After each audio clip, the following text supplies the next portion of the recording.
I'm going to be answering your Instagram questions, doing a Q&A from Instagram. So we're also live on Instagram at the same time. And if you're new here, go ahead and type where you're watching from.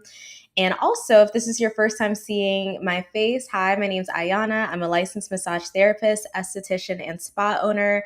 And again, in this live, I'm going to be answering some of the questions that I got on my IG story. So what I'm going to do is actually let me open up the chat.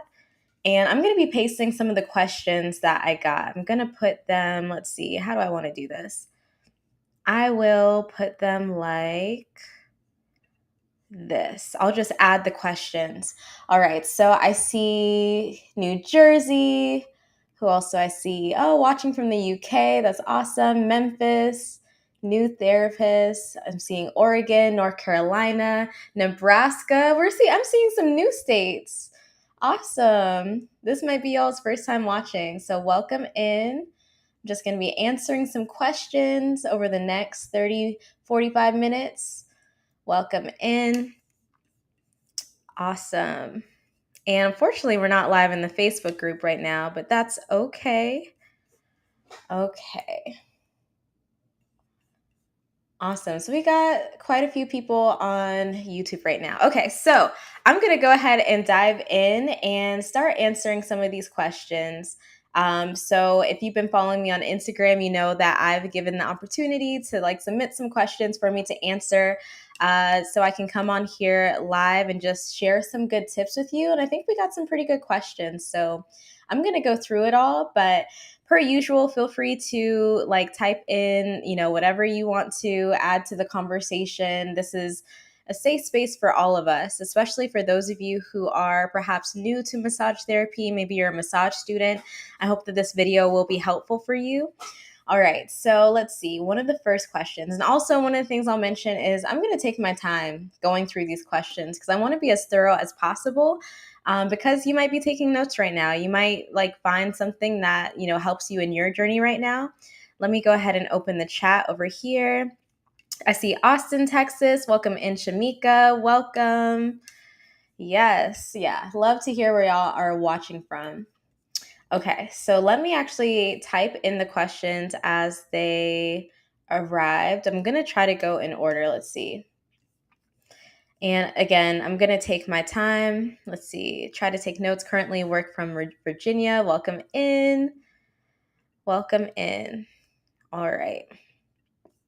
So let's see. How do I want to do this? I'm just playing around with some of these buttons, trying to figure out the best way to put these questions. Okay, this actually might be the best way. So this is the first question that we got. So let me share this. For new grad therapists, do you recommend working as a mobile therapist, private practice, or under a company? Let's see, for new grads, what would I recommend if it would be being mobile, being in your private practice, or under a company?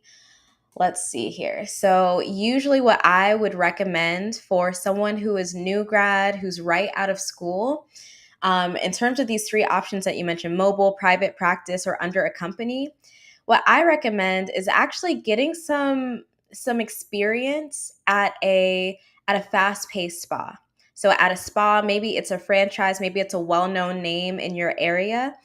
But I would recommend getting that experience because what's going to happen is when you're at this fast-paced spa, maybe it's a franchise, maybe it's a Massage MV or a Hand and Stone, whatever. When you're at those places, and those of you who have worked at these places, perhaps you can attest to this, but you're going to experience a vast range of different people, a lot of different people who are there for so many different things. That's something that I found when I was, working at a place like that, especially fresh out of school. And that's actually what I ended up doing. I actually got a job at the same place that I worked front desk at. So some of you know that before I was a massage therapist, I was in school, really going to school for nursing, but I was also front desk at a spa. So I worked front desk and got a lot of, first of all, sales experience. So that was great. Operations experience, but also got firsthand experience seeing how beneficial massage is. I had never had a massage up to that point. But I got to see how transformative massage was in the lives of the clients who would come in.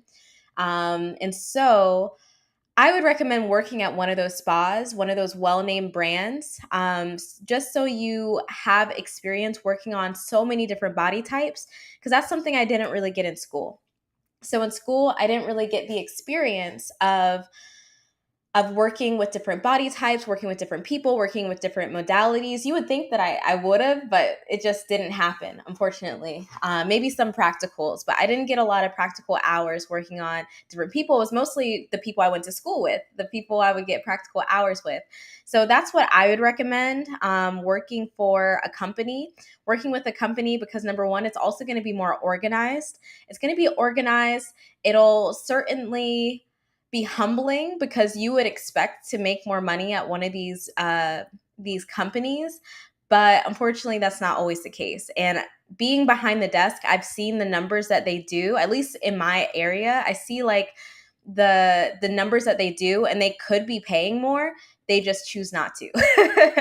But yeah, so I mean, that's my own personal opinion. I'm sure it's different at different like franchises, but that's what I would recommend, especially if you're unsure about starting your own business. I would recommend doing that. Now, if you already know that you want to start your own business, if you already know you want to work for yourself, if you don't want to like spend time working for other people, looking around because I thought I brought water in here, but I didn't. But if you already know that you want to own your own business, then I would recommend, yeah, dive right into it, but get the right and proper guidance, because even when I first graduated, I did both. So I worked at a fast-paced spa, got that experience working with so many different types of people. I got to understand what type of modalities I hated. I got to understand the type of modalities I loved. It also taught me some social skills as well, because, you know, working with so many different types of people, you know, you learn certain social skills that maybe I didn't have prior to that, you know, being a young adult at that time. And I just feel like but I was also like trying to start my own business. So that was 2018. So that was about a year after I graduated. And y'all know it didn't go so well. And that was just because I didn't have the proper guidance. I also didn't have the proper mindset.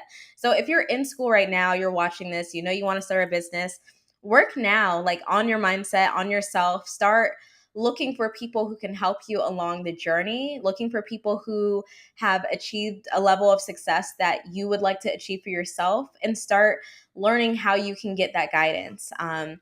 So that's what I would recommend. So to be more straightforward, I would recommend working for a company. Although I would recommend honestly trying all of them, especially if you are looking to start your business. That would give you an idea of what type of business you want to start. Do you want to start a business that is similarly run to that of a fast-paced company? Do you want to have a private practice? Do you want to have a mobile practice? There's so many different directions that can go in.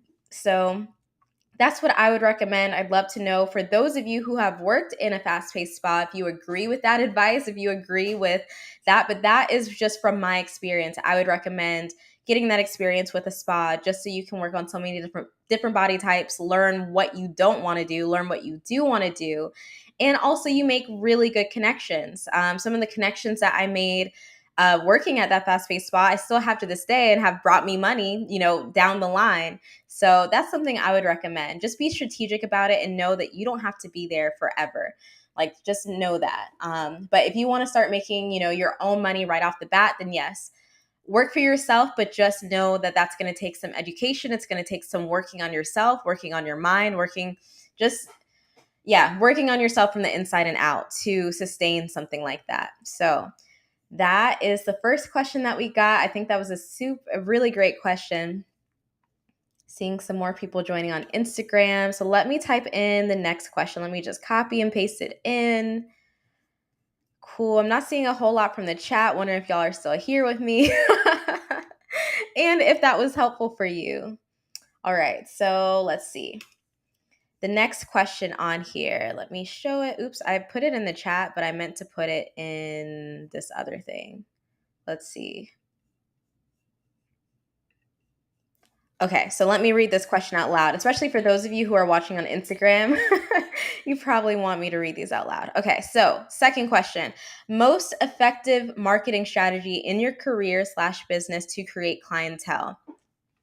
That is a great question. And there's so many different strategies, and some of which I have discussed on this channel before.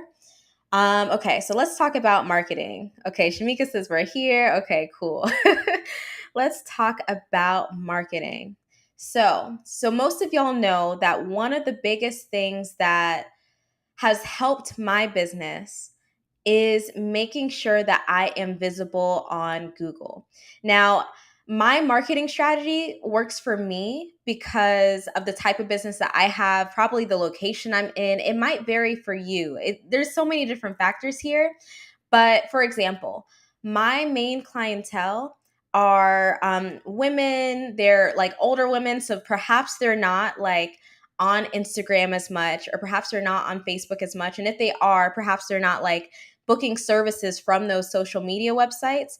More than likely, they are Googling stuff. They are Googling so and so in my area, like lymphatic drainage in like here. That's what they're doing. And they're seeing who's popping up first, and they're looking at the reviews. They're looking to see who has the most reviews. They're looking to see the content of those reviews. And the only reason I know this is because I talk to my customers, I talk to my clients, and I ask them. I always ask them, and plus they're always asked in their intake form, how did you hear about us? And most of the time it's going to be Google. And then sometimes if I'm the person doing a session, I'm asking them firsthand, how did you find us? Like, and I'm getting like the whole story of maybe they went somewhere else first, but it wasn't as professional, or maybe they went here, and like I'm hearing what they're saying about like my competitors, like all that stuff. And that's all information for me.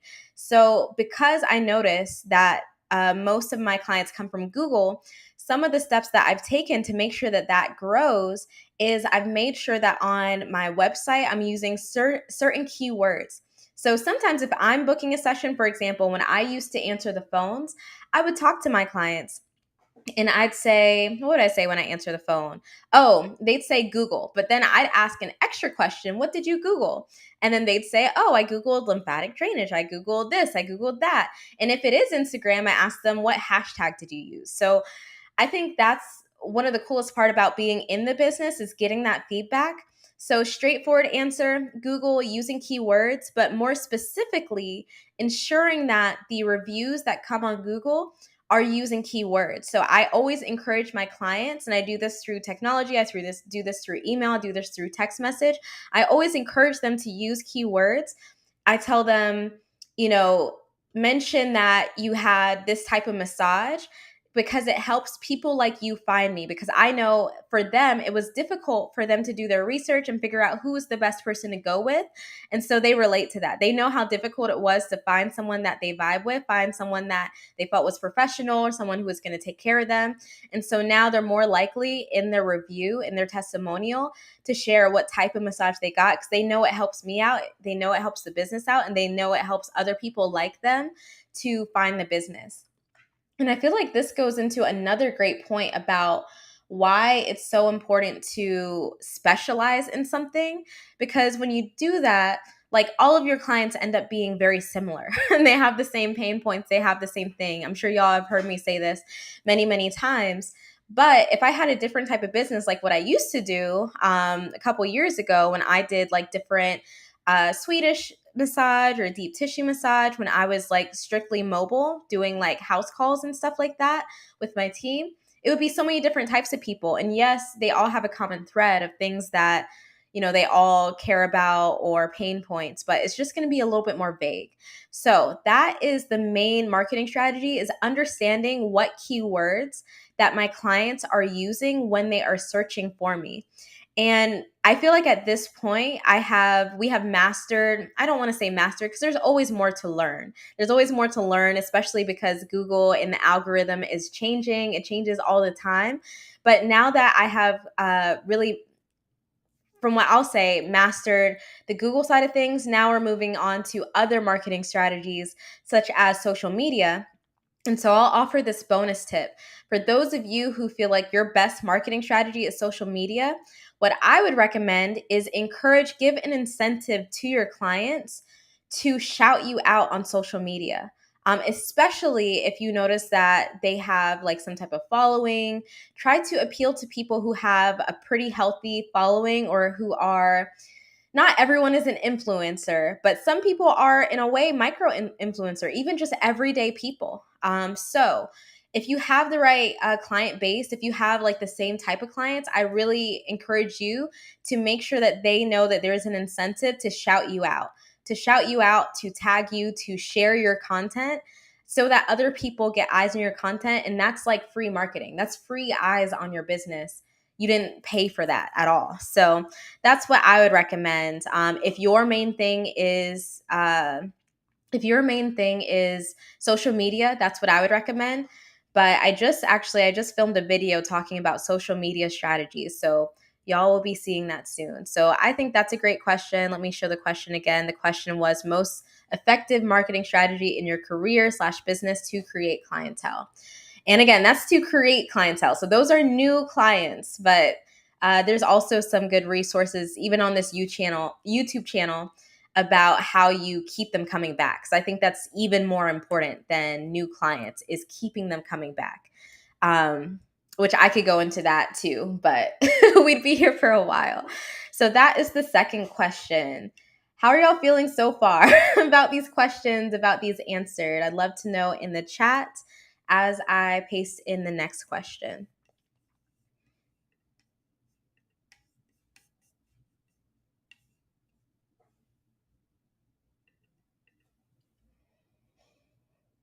And welcome in those of you who are joining on Instagram. I'm just pasting in the second question. Let's see, but feel free to be a part of the conversation. All right, so let me paste in our third question here. And again, these are all from Instagram. So if you're watching from YouTube right now and you're not following me on Instagram, let me actually type it in so that you don't miss out on submitting these questions. Let's see. Wow, I typed my own name wrong. That's funny. Okay, there we go. All right, so let me type in this following question.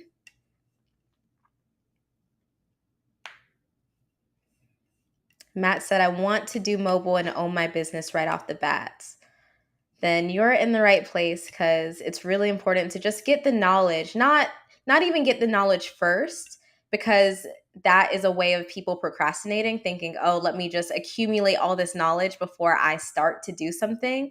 But at least have avenues where you're getting guidance and you're getting just some type of, it doesn't even have to be coaching, but some type of something, something that keeps you moving forward, some type of accountability.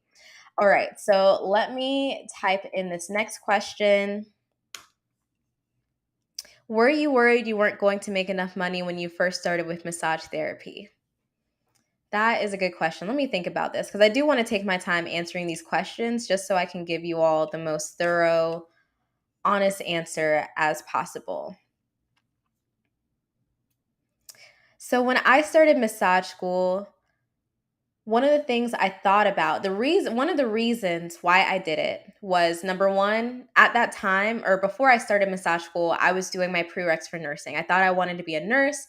That was up until I did work front desk at a spa, and I realized that, oh, I can help people naturally. That's amazing. Like, these massage therapists are like just helping people in so many different ways. Like, these people have gone to their doctor and not seen relief, but they're coming here to the spa and they're seeing plenty of relief. So that was my mindset. I was really into, holistic healing, herbal healing, and I thought massage therapy would be a great way to help people. And that's why I went into it.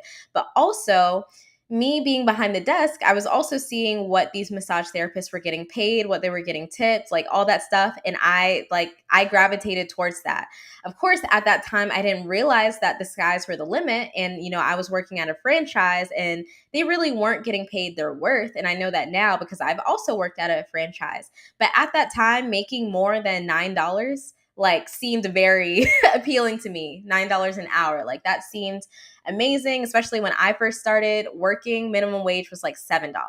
So, so with that being said, I went into massage therapy thinking I'm going to make money, thinking that perhaps I'll make more money than a nurse. Or actually, my strategy was I would be a massage therapist and that will help me pay for nursing school.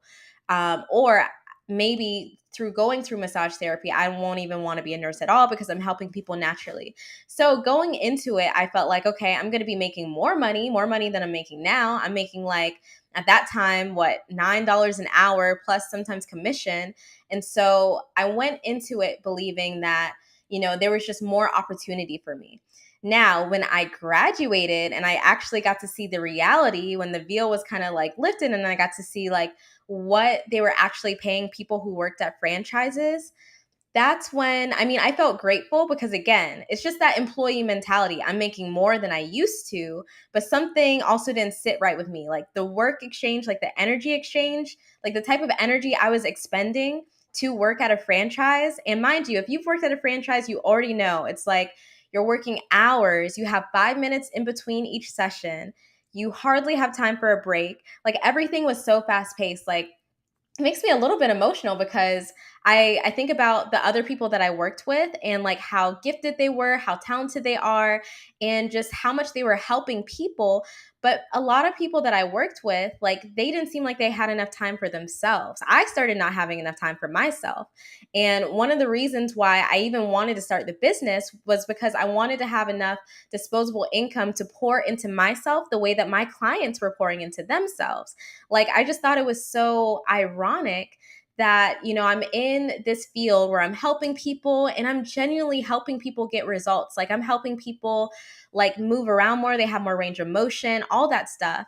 But at the same time, I'm breaking down. Like, my body is breaking down and I'm not like my work environment is not conducive to honestly a healthy lifestyle. So I thought that was very interesting. And at the same time, I'm not getting paid enough. In my opinion, I was not getting paid enough at that time. But at the same time, employee mindset, I was grateful that I was making more than I used to.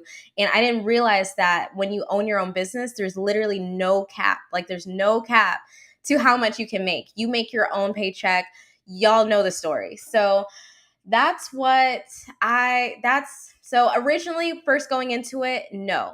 But when I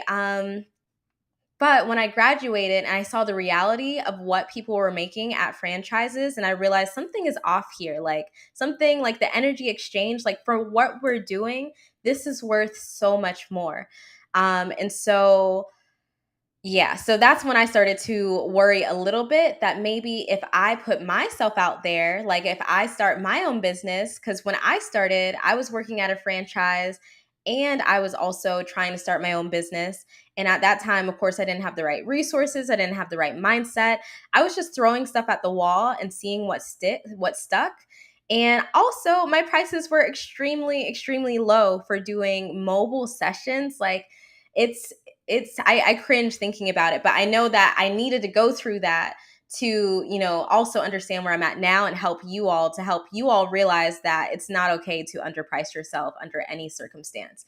So so that's something to think about. But so originally I was not worried, but after I got to see the reality of behind the scenes of working at a franchise and working at a spa, something that I thought would be my dream, that's when I realized I started to have some worry set in. I even started to think, maybe I might have to go back to nursing school and maybe I might have to get out of massage therapy. And that was only like 2 years into my career, me thinking like that, thinking that I might have to get out of the massage therapy industry because I don't think this is sustainable for me.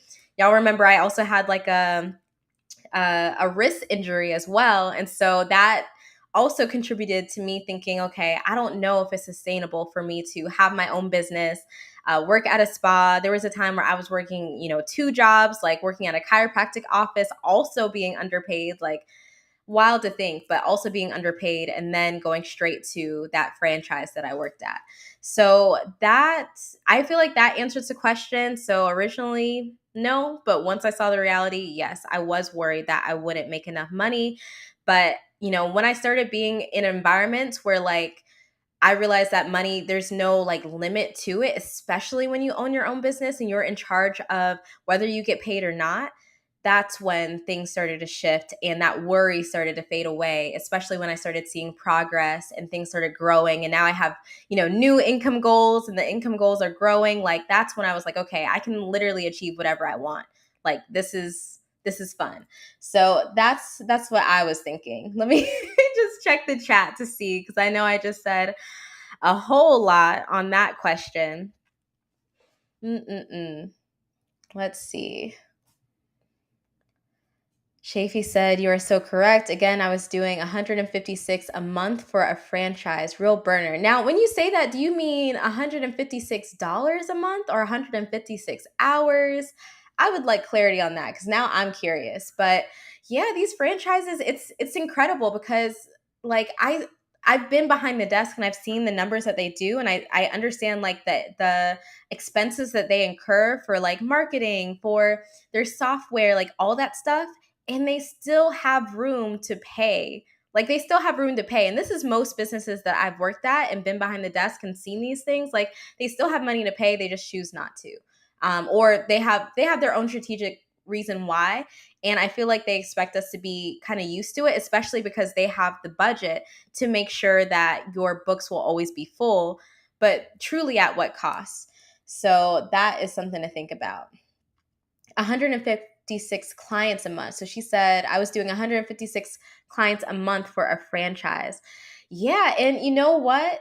Just to add to this question, I remember when I worked at a franchise, and I'll just tell y'all, they started me at $15 an hour. They started me at $15 an hour, plus tips, of course. And the only way you could get a raise was to work at least 500 hours. Every time you worked 500 hours, you could get a raise. But really think about that. So like your performance or your raise is based on how much you work. It's not based on the quality of your work. Now, not every place is going to be like that. That's just my own experience. But yeah, so that's something to think about for real.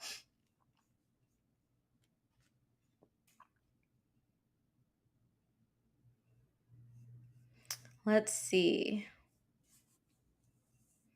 All right, so I'm going to move on to the fourth question that was submitted. This actually looks like it goes into what we were talking about. And again, if you're not following me on Instagram, go ahead and follow me there so that you don't miss an opportunity to submit these questions, because I think we're going to be doing these Q&As more often. All right, so let me show this question on YouTube. Let's see. It says, can you talk about the pay structure at most spas? So I think this is a great segue into what I was just talking about, because I think I kind of went into the pay structure. So I can't say that I know what it's like at most spas, because every spa is different and they're organized in different ways. But what I can do, I can talk about the main ways that you will see pay being structured at different spas. She said the raise was $1. Yep, they will. This is just going back to the previous point. After 500 hours, they give you a raise, and that raise is $1. Anyways, let's talk about this next question. Can you talk about the pay structure at most spas? Okay, so I believe, if I'm thinking about it correctly, there are 3 different pay structures that are like the main pay structures. Now, there's of course different ways that people can do this, but I'm going to speak from my experience and the experience of people that I've worked with. So number 1, you are an employee. So if you are an employee, so full-time for a massage therapist or esthetician is different than full-time if you work at a desk, at least in Florida. So again, I'm speaking about Florida. They consider like full-time for a massage therapist or esthetician to be like, I believe over 25 hours is full time. So it's not going to be 40 hours. It's going to be over 25 hours is going to be like full time for someone like a massage therapist or an esthetician. And likely that is because we are on our feet all day. And it's just like a different type of work. And maybe that will also depend on the franchise that you work at. So you are an employee. So depending on if you're a full-time or not, you may get health benefits, you may get, dental insurance, you may get some type of insurance as well. So that's something to think about. And there might be other incentives, like perhaps they pay for your continuing education or whatever. It just depends on the employer. Usually with that pay structure, it's going to be an hourly rate. It's going to be an hourly rate. So I just revealed that, when I worked at a spa, fast-paced spa, my hourly rate was $15 an hour. And even saying that, it doesn't sound right. It sounds like it would have been more than that. But it was $15 an hour plus tips. So you will be paid an hourly rate for what you work and then plus tips. Now, if you don't have anyone on your schedule, depending on, at least where I worked, if you don't have anyone on your schedule, so let's say you're brand new, no one knows you, no one's trying to book with you, and you're, this employee, what they did is that if you were working, they have like a threshold. So if you had only like one person on your books, but you're scheduled to be there for 8 hours, you would get paid minimum wage. So minimum wage at that time was like, I want to say $8 an hour. So I think minimum wage now is $15 an hour. I should know this, but I don't. But yeah, I'm pretty sure it's $15 now in Florida. So it could be different now. So at your franchise, maybe you get paid $25 an hour or $30 an hour. But an employer, that is the first pay structure we're talking about, an employer is going to pay you an hourly rate. Ideally, they're going to pay you a tips, like they're going to allow you to keep your tips. But you also pay taxes. I mean, everyone pays taxes, but they're going to take it out of your check before you even see it. So that is the first pay structure. And then sometimes they'll even give you commission if you sell certain things. Like you can get extra commission if you sell like add-on services or memberships and things like that. For those of you who are working at these places, feel free to be a part of the conversation and share like what is the pay structure where you work at, because maybe that will enlighten some of the people who are watching this. So that is the first one. So that is an employer structure. The second one, and I had this experience when I worked at a small business. So I worked for a small business. Let me make sure my notifications are, because they're coming through. Do not disturb.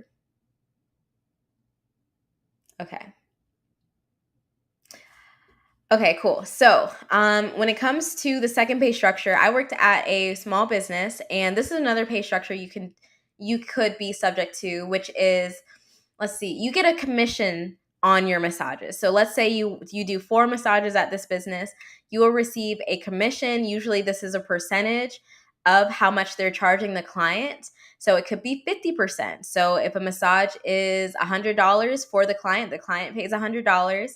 The spa gets $50 and you get $50 plus whatever your tip is. You may be able to keep your tips. Now, I have seen this where the spa owner will try to take a portion of your tips. So that is something to think about. Some people will try to only give you like a percentage of your tips. I would negotiate out of that because I don't believe that is fair. I don't even know if that's illegal to do that. But I would recommend that, whatever, if you are working for a small business, these things are negotiable. If you are signing a contract, you're more than welcome to negotiate that contract. I would recommend you understand the contract first before you try to negotiate it. But understand what they're wanting you to sign for, and then you can negotiate. You can negotiate your percentages. You can negotiate your pay. For example, I did work at a small business where if I brought clients to the spa, I would get a higher commission on those services. So it was almost like renting a space, but not really. It's like, it's not really renting. It's more like, well, yeah, in a way, I could bring people into the business, and I work for myself. So the money that I make at that small business, because I'm a 1099 contractor, or I was a 1099 contractor, that's my own business. I'm just like working at this other small business. So that is the second pay structure. So there is a commission. And if you think about it, honestly, that's not a bad deal considering they have a space for you, unless you want to pay for your own space. Perhaps that's more cost efficient. And they also have a client base. So they could give you clients. They could, you could be associated with a really established brand. And some people trust that. A lot of clients will trust coming to an established brand versus sometimes someone brand new. So that is another pay structure. The third pay structure is, of course, working for yourself. I feel like that could be its own video. So if you want to see a video like that, like let's say how I pay myself or how business owners pay themselves, let me know in the comments because I would be more than happy to create a video like that. But when you work for yourself, you decide your salary, you decide how much you want to get paid, you decide if you want to take distributions of profit, you decide all that stuff. If there are other partners in the business, you decide if you give, how the pay structure works, like how much of a profit you would pay out the other owners of the business. For most of us, we're going to be single member LLCs. That's what I see most of the time. And that's what I see with most of my students is that they're single member LLCs. And so you decide how much you pay yourself. It can be whatever you want. You just want to make sure you have enough for your operating expenses, your taxes, and even your employees if you have any employees or contractors. So make sure you have enough to run your business, but also make sure you're setting aside money to pay yourself on a regular basis. And I would love to go more in detail about that. Trying to think of any other pay structures. If you work at a clinic, more than likely it's just going to be hourly, very similar to just being an employer. It'll be hourly. But again, just remember, employer pay is always going to be a lot less than when you're a 1099 contractor working for someone else. Another thing with that, when you're a 1099 working for yourself, if you make more than $600 for that year, and this is at the date of this video, if you make more than $600 for that year, which I hope that you do, you will be paying a percentage in taxes. But also you can write off, some of the supplies that you use. So you can write off, different oils that you use and stuff like that. So that's something to think about for real. And so when you are a 1099 contractor, not to get into like the tax stuff, because that could be a video in itself, but just make sure that people are not misclassifying you because they can get in trouble for that. And you don't want to be misclassified. So they can't technically tell you what to wear. They can't really tell you XYZ unless you sign a contract that says that you're going to do that. So that's what I would think about. All right, so I'm going to move on to the next question.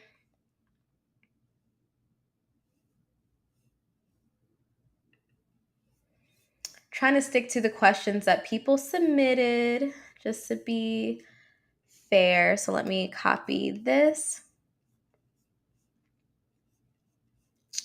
But yes, you can work at a spa and for yourself at the same time. Absolutely. No one can tell you, where you can and cannot work. The only thing is that at a lot of spas, there will be non-compete clauses. So you might want to think about that. There could be non-compete clauses. A non-compete clause means that they could say that if you work for them, if you start a business, you got to make sure you do it 25 miles out of radius. Because they are concerned about you taking their clients, or they might have you sign something that says you cannot solicit their clients or, get their contact information, things like that. All right, so I'm about to answer the next question that was submitted on Instagram.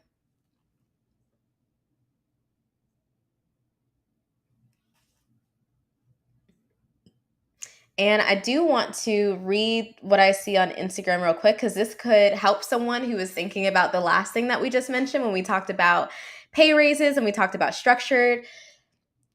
She said, so sad they decided to give a $5 per service raise when I decided to resign. They have 3 tiers. Start base $21, could go up to $30 plus commission, which is tax. Yeah. So it's like they're offering more, but it's negligible because, there are taxes too. So they literally give you a tap, or a cap. And something that, is coming up for me right now as I'm thinking about it is I do remember there was a massage therapist I worked with, super talented, super skilled, like amazing, had worked there for like at least a decade, income capped. Like that doesn't make sense to me. I feel like your income should never be capped ever. So it's like no matter how many more hours this person works, they'll still be at the same pay raise unless maybe they negotiate something.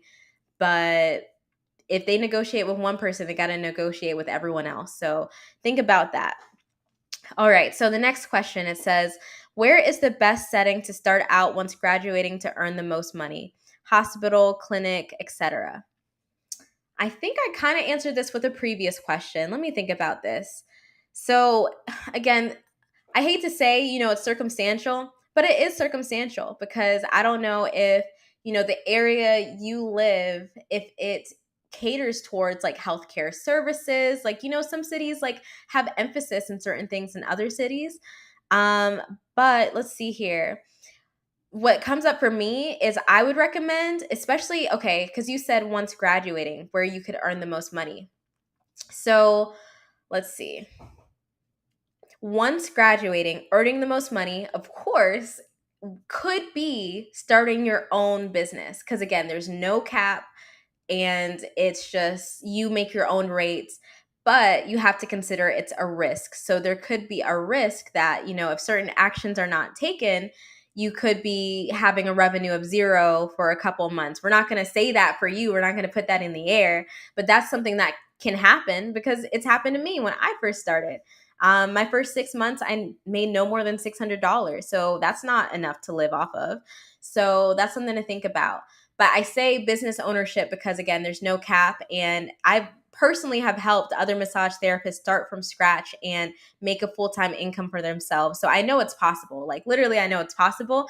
But I also want to acknowledge, I can't neglect that there is a risk with starting your own business. So we have to say that.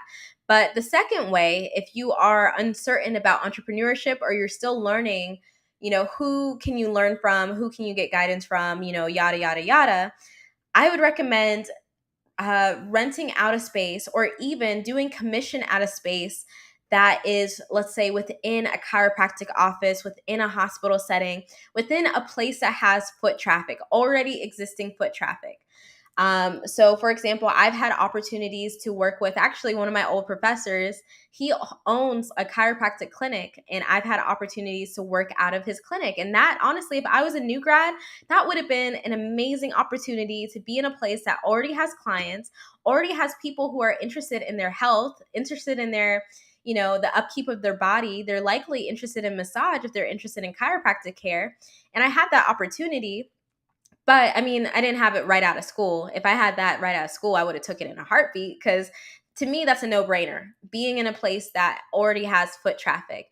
That's why when, new businesses, and this is any business, a new business, let's say they migrate to a new city, more than likely they're going to get a retail space that is next to a place that is already doing well if they can. It's going to be more expensive sometimes, but it's going to pay off because it gets a lot of foot traffic. Or they'll try to be near universities or try to be near, different plazas that get a lot of foot traffic. So that's what I would recommend. That could be a clinic, but you want to think about, does this align with your overall goals? Is this just for experience purposes, or do you literally want to work with people who might be at a clinic? Because those are going to be the clients that you're going to see. So that's something to think about. And just feeding off of the last question, I see Lita said pay is $43 while doing massage and $12 when not. And tips make up half the paychecks. So that's just more insight to what you can expect when you're working for someone else. That's just another example. So thanks for sharing that with us and being transparent about that. Yeah, so I would recommend if you are fresh out of, massage school, I would recommend renting out a space or working out a deal with, let's say, a chiropractor or with someone who already has a space. It doesn't have to be a chiropractor. It could be another spa, but maybe they don't offer massage. They offer some other type of services. I could think of a couple in my area that, if I was a new grad, I would be calling them to see if they would like a massage therapist in their space because it adds more value to their business. Matter of fact, I did get an opportunity when I was out of massage school to work for a personal trainer. He actually was my personal trainer for a short amount of time. He had a business and he wanted me to do his massages. But when he was talking about the commissions, I was just like, no, thank you. And plus, you just never know. You want to work with the right people. So, you just careful about who you work for. And that's why, again, I feel like business ownership is the way to go, because you are the person you want to work for. You know yourself best. So that's what I would think about. But I'm sure there are people that you could work with and there's no problems. All right, so let me move on to the next question. I guess this question that was submitted isn't, I wouldn't say it's a true question, but I'm going to answer it anyways because it is a question at the end of the day. Oops. All right. This person submitted, can you be my mentor? So when I think about mentorship, I think mentorship is when you teach someone to do what you're literally doing. Something that I'm more familiar with is coaching, which is different because it's helping you get to where you want to be. It helps you as an individual. So that is something that I offer. I mostly do that in a group setting. But however, when one-on-one opens up again, which it will open up soon, I can definitely let you know. And then those who watch the replay, when that becomes available, I'll just put it in the description box when that becomes available, because it is very limited, because I want to make sure that, the person that I'm working with, number one, they're a good fit. We're a good fit for each other, but also we're able to, get to the root of certain things. Because again, with coaching, it's really, you kind of already know the answers in a way. You just need that extra guidance. You need that experience from someone else. And I acknowledge that as well. So I won't go too much into that. But, when that resource becomes available, I'll put it in the description box or have you send me a message on Instagram. All right. So let me move on to the next question.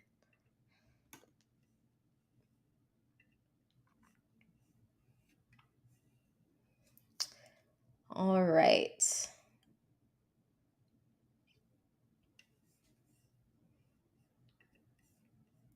So this next question says, do you set certain days of the week or have clients request appointments? So this is a really good question. Actually, it brings me to a really good tip that I don't see anyone talking about. So we're going to talk about it today. All right. So so if you're talking about for myself, yes. So we are technically appointment only. We're appointment only. So people can't just walk in and expect to get a massage. No, we have to know 24 hours in advance, especially because a big part of our business is the mobile side. So we are a hybrid spa. We have mobile therapists, and then we have the physical location where people can come in and get a session. And so it is technically appointment based. However, they're not necessarily requesting an appointment. I used to do that. I used to, especially when I was brand new, I would have people request appointments. I think honestly I did that because I felt very hesitant, especially being a mobile therapist. I felt a sense of vigilance and I felt a sense of just nervousness perhaps. And so I kind of just allowed them to request an appointment, just to let them know that it's not guaranteed that they can get an appointment with me. But so to short answer, I have certain days that I will work, but it's totally up to me those days. And actually what I prefer to do is right after a session, just scheduling the next session then and there. Now, the tip that I wanted to bring up that I don't see a lot of people talking about, and this is actually something my massage instructor taught me and taught our class, which I've used throughout my business for the past 3 years, is first of all, never let your clients know how much availability you have. Don't ever do that. Do not let them know, especially if you're not booked and busy. Never let them know that you're not booked and busy, because you want to create, it's not even really an illusion, but you want to exude the fact that, honestly, it is a privilege to work with you. In a way, it's a privilege to work with you. Of course, it's a privilege to work with them as well, but also you're not just available whenever. So you never want to, especially when you're booking a session, you never want to say, especially when they ask, okay, what do you have available? You never want to say, oh, anytime between 9 and 5, you can book a session. No, because number one, you're manifesting that you're booked and busy throughout that time. But number two, you just want to give them one or two options. And this is actually something I tell my virtual assistant when she's booking appointments, like never just, because we all know about the gaps in the schedule. If you've worked at a franchise or a spa or really anywhere, you don't want those gaps in your schedule. But for example, if most of my appointments are on Thursday, then I'm letting them know where they squeeze in to that Thursday. But you never want to share how available you actually are. And I feel like that's really in life, period, not just, the business world. You don't want people to think that you're just available for anything all the time, because honestly, that decreases your value. Like, people want to book with those who are in high demand. That's just kind of, I feel like, economics. But you want to make sure that you're exuding the fact that you're on demand, but of course you're available. So it's never good to be just unavailable. I definitely ran into that problem in my business.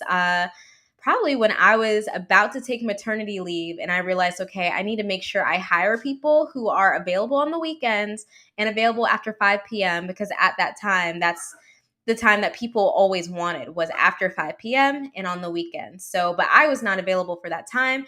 And it's never cute to tell clients, hey, we're booked until till like January. You know what I mean? Like, no one, like, people think that that's like cool, or people think that that's like, oh yeah, I'm booked until January. But no, I mean, if you're a business, you want to make sure you have availability for your clients. So either you need to hire more people and make sure that they're trained properly and are able to take clients, or I don't know, like, offer more hours. But again, this will be circumstantial to your business, of course, because that's just how I think and how I've operated in my business. Is if we don't have availability, there's a problem.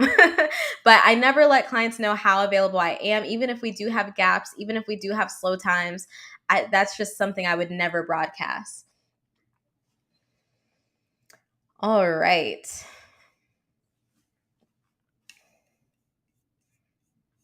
They're saying great tip. Good. I'm glad, because we don't talk about that enough. Like, that's just something that my massage instructor taught me, and I'm gonna live by that.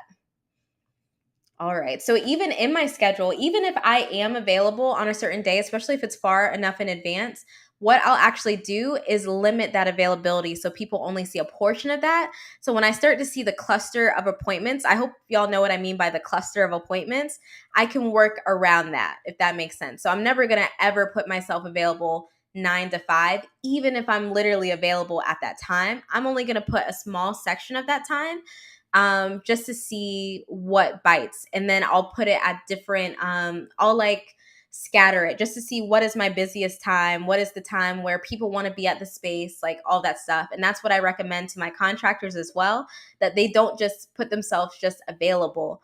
And that also depends on if they're new or if they're like not new. So that's what I would recommend. All right, so let me move on to this next question that was submitted. We're coming to the end of the questions, and I might take a couple that y'all submitted in the chat. Let me know if you'd like me to take a couple that you've submitted in the chat. No guarantees, because I know we're coming up on the hour. All right,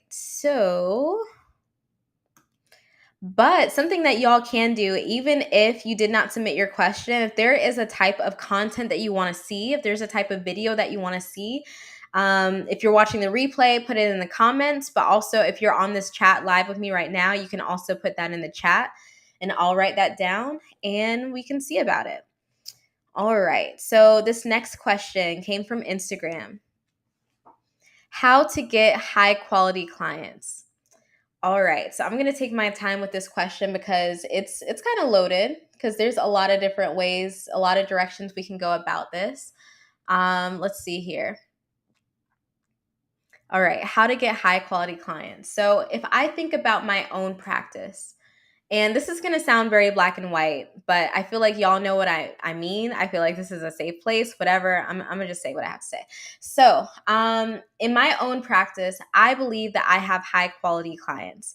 The reason I say that is because I have clients who, without even meeting me, without meeting anyone on the team, without speaking over the phone, they're willing to spend $700, sometimes $800. Our highest package is $1,100 right now. At least that they can purchase online. And they're able to spend that. And that lets me know that they trust the business. There's something about the business, something about our online presence, something that they've read where they trust us enough to spend that type of money without even speaking to someone over the phone. Because most of us, we're not going to do that. I mean, sometimes if we believe in something enough and we know it's going to be beneficial, then we will do that. So that leads me to believe I have high quality clients. In addition to the fact that my clients, a lot of them, I don't have customer service issues. A lot of them get what they want. So they, praise the business. They'll give like testimonials or reviews. They'll refer us without us even asking them to refer us. And I just feel like they are the type of people I want to be working with. Not everybody, but for the most part, that would be a majority of people. Now, how did I get there? How did I go from working with people who are a little bit more difficult or people who maybe didn't align with me the way that I wanted them to having these high quality clients who, again, will pay, 4 figures without even talking to anyone on the bit or anyone from the business? So I think number one is branding. So having consistent branding, because branding typically leads to trust. People trust brands without even knowing why. Maybe because they've seen it enough, they've seen the logo enough. Some of y'all have brand loyalty to, let's say, car brands that you've never driven because you've seen that brand over and over again. You trust the quality, you trust, the type of content that they put out there. You trust that stuff. So even though you've never, let's say, test drove these cars, or that's just an example. That's just an example. So I think number one is branding, building a brand that is not repeatable. So people can't just repeat this brand, whether that's from your logos, whether that's from your branding colors, your brand identity, and being consistent with that. So that means when I go to your Instagram, I don't see all this different stuff that doesn't add up. It doesn't it looks congruent. Like it looks like it all goes together. It's a part of your brand. Any type of image I see that represents your business makes sense because it's your brand. So I think number one is the branding. I think that creates trust. And if you're able to put that out there, multiple times, so you're consistently posting on social media, or at least being consistent with your, colors, with your identity, with what represents your brand over and over and over again, that's going to build trust with your potential clients, people that you don't even know exist, but they're watching you. They're watching to see if they want to book with you, if they want to DM you, if they want to, go to your website because they exist. And whether your brand is consistent, I feel like helps them make that next step. So I think that's the first part. I think the second part is really speaking to the person that you want to work with. So that's going to be through your website. That's going to be through your service descriptions. That's going to be through your social media and what you put out there on social media. So it's going to be through a lot of different things. And what I mean by that is speaking directly to them. So when you have a caption on Instagram and you want someone to, let's say, I always use cupping as an example for some reason, but let's say you have a cupping spot and you want someone to book a cupping session with you. That's like your main thing. That's what you're passionate about. You believe in cupping and you believe in the benefits of it. There is a client out there who knows the benefits of cupping, and they've been trying to find someone who is, who specializes in it, someone who knows what they're doing, someone who's not just adding it just to add it to their service list, but someone who knows the benefits as well. Maybe they saw a YouTube video about cupping and all of a sudden they want to get a cupping session. I get people like that for lymphatic drainage quite often. Like they listen to a podcast that said that lymphatic drainage is great for detoxing. Now they want to try it, but they want to go to someone who's trusted because that makes them feel like, well, I don't want to say luxury because it's not necessarily a luxury, but that makes them feel like they're making the right decision for their body. So I would just recommend just being consistent with your branding, with building trust. Again, that can be through your online presence. That can even be through your offline presence. So what people are saying about the business, how do people describe your business, your past customers, how did they describe the business to you? Those are things to think about. but also like in any type of written copy. So anything that is written on your website, written in your captions, or written on an ad, like those things speak directly to the client that you want to work with. So if you know you want to work with clients who maybe they're in their first trimester, second trimester, third trimester, they're pregnant, like then you're speaking to a pregnant woman in whatever you're typing. You're not speaking to just anyone. So being very specific in that, I feel like that helps you get high quality clients because they already know what to expect in a way when they get a session with you. So that's what I would recommend. And then another thing I would recommend is to learn from other brands who are established. Learn what is it about this company that makes me want to trust them with my money, or make me think that I'll get results from what they're offering. Think about like in your everyday life, like brands that you'll continuously buy from. Like what is it about them that you'll just always keep buying from them? Like that's just an example. Because something that I talk about often is, even though we're small businesses, I put air quotes because a business is a business is a business. I want you to start thinking like a big business. Think like you're a corporation in a way, not completely, but think like you are 10 steps ahead, or try to like be from that perspective when you're making decisions about your brand. Don't just be a massage therapist who does house calls. Be an actual brand. That's what I would recommend. So that's just, I feel like, a snippet of how you're going to get high quality clients. I feel like there's more to that conversation, but this is a Q&A, and I know there's only so much time. So I am going to make time for two more questions that I see that people have submitted in the comments already, or have submitted in this live. And also thank you for being on this live with me and spending time with me on this live. Let me just go through. Welcome in. I see some SpaBizSuccess members on here. So welcome. Love to shout y'all out when y'all join on these lives. Okay, so let me see here.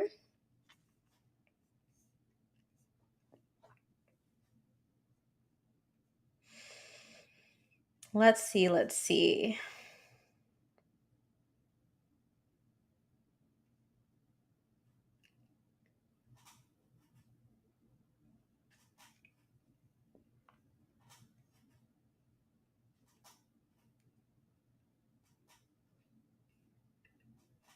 Okay, so I'm just going to take this question that I see here because I think it's really interesting. Should you upcharge for prenatal massage even if you're not using pillows or anything and are able to lay prone still?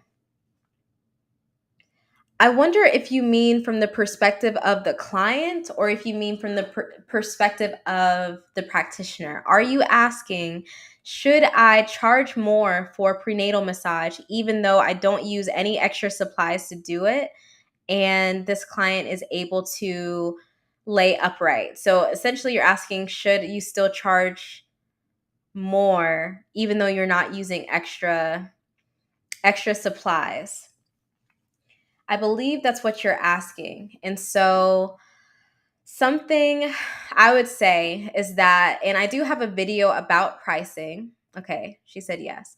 I do have a video about pricing that gives you more insight to how you should be pricing yourself. So that's going to be on this channel. But something I will say is, for prenatal massage, I mean, think about a lot of different things. So the effort it takes you to do it. Does it take you more effort to work with someone who is prenatal? If yes, then you can charge more for that if you'd like. Number two, do you see this as being it also depends on your philosophy too. But do you see this as a special type of service? Like if this prenatal client were to keep going to you after getting massage or after giving birth, if they were to keep coming to you even after giving birth, like would they pay, let's say, the regular rate? If this is an upcharge, like what would you want them to pay even after seeing you after having the child? There's so many ways to go about it. So if you feel like this is a specialty service, if this isn't, then sure, you can upcharge for it. But also consider, do you study prenatal massage? Like, would you consider yourself becoming an expert in prenatal massage? Is this something that you really are passionate about? If so, you can charge more for that.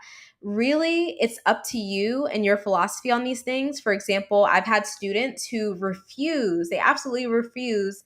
Not everyone, some people are like this, but they refuse to charge more for things like aromatherapy or things like hot towels or things like, special things.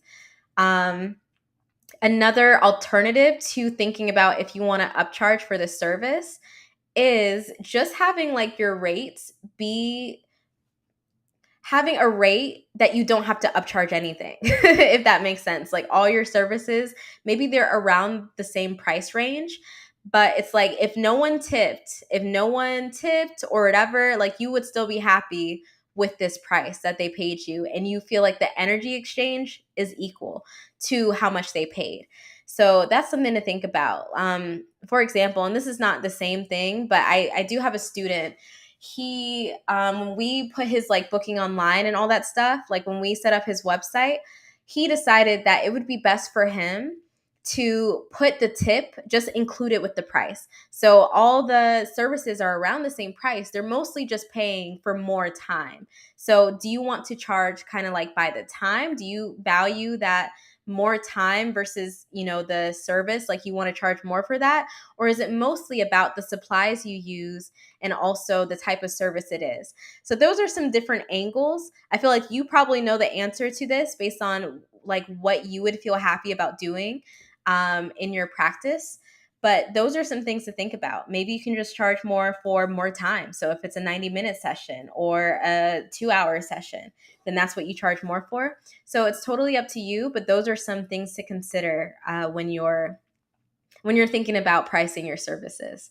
So let me know if that's helpful. Brittany said, just finished first day of massage school in person yesterday. That's amazing. I forgot that it's like school season. It's like the school time.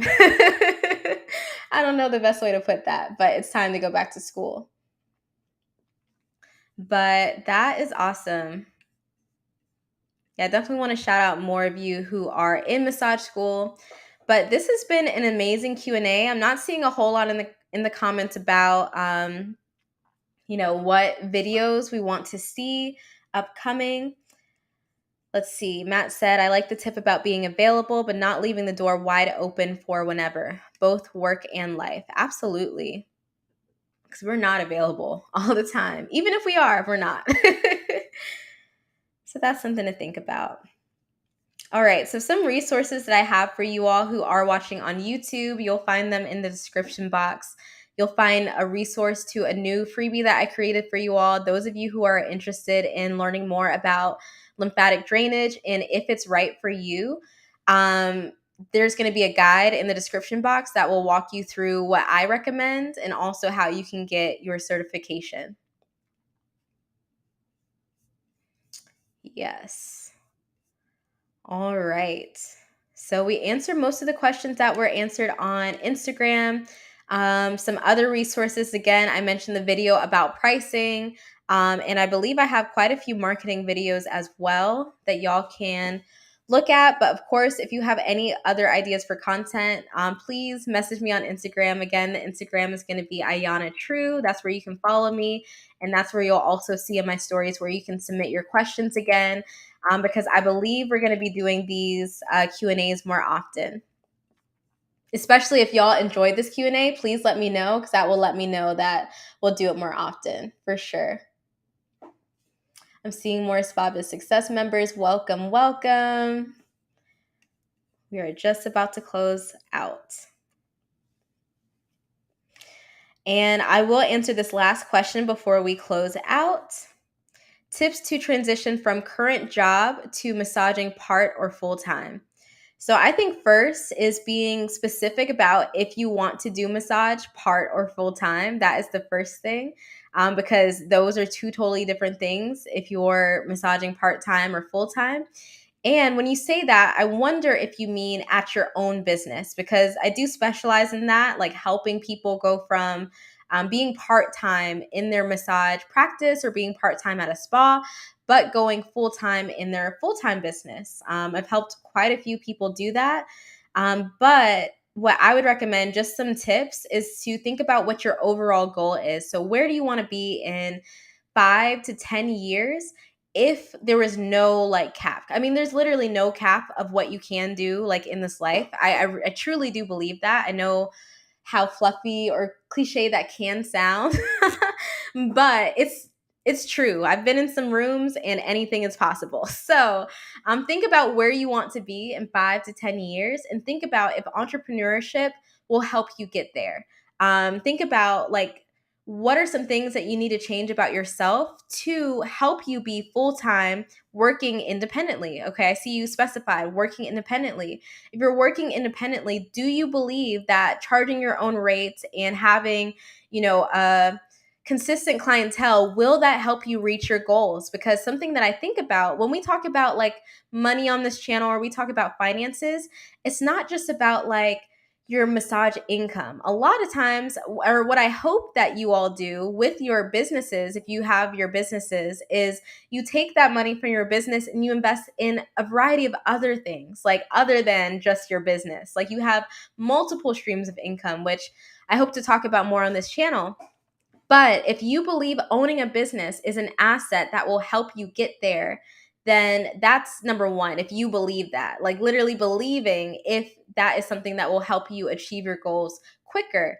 I started this live saying that one of my motivations for going to massage school, or excuse me, one of my motivations for starting my business after seeing how much I was getting paid at a fast-paced spa, was I literally just wanted to have enough money to get my nails done, or to like get facials, get massages, just like my clients were doing. That's all I wanted. Like, of course, to pay my bills and all that too, but I just wanted something disposable. Like I wanted disposable income to pour into myself. That was my first goal. I didn't realize I could have so many other goals to surpass and all that stuff.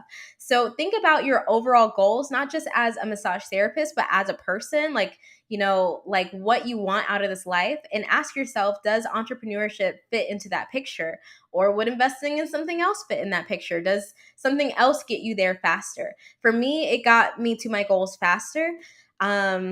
Especially when certain things clicked for me and I started being consistent with certain things, some of the things that I teach on this channel.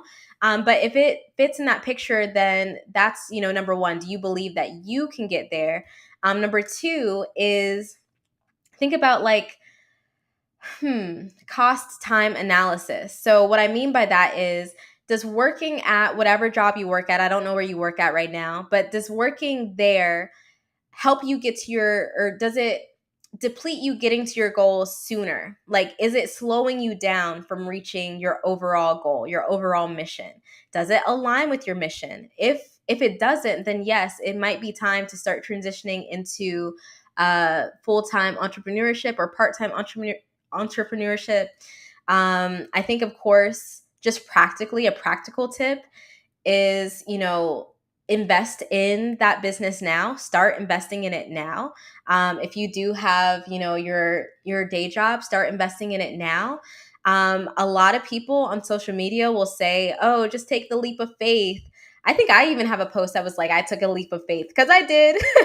But practically, you want to start investing in the business ahead of time. But that's not to say to stall starting the business. Don't just start when you feel like you have enough money or when you have enough time. Start when you can. Like, start as soon as you can. So there's a lot of benefits to that. But I would just recommend to start investing in it now. So whatever you're getting paid at your current position, start investing in your business now, because you are your first investor. You are your first shareholder of your business. So start investing in it now. So I think those are some practical tips. So like believing, can you do this? Like believing, like, does this fit into your overall life picture?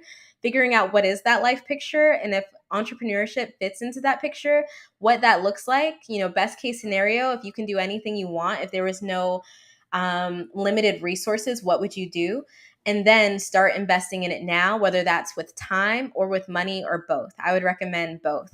So making time for like educating yourself and for actually taking action steps and investing some money into your business. But people have, started businesses with a lot less. So those are my tips for that. So I think that was a great last question to answer.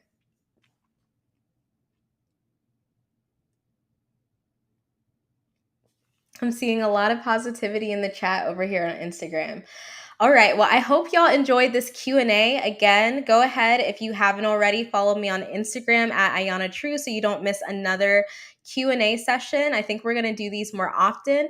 Of course, if you're watching the replay, thank you for watching the replay. Go ahead and like and comment on this video, and I will see y'all in the next live and in the next video. Thanks for joining me.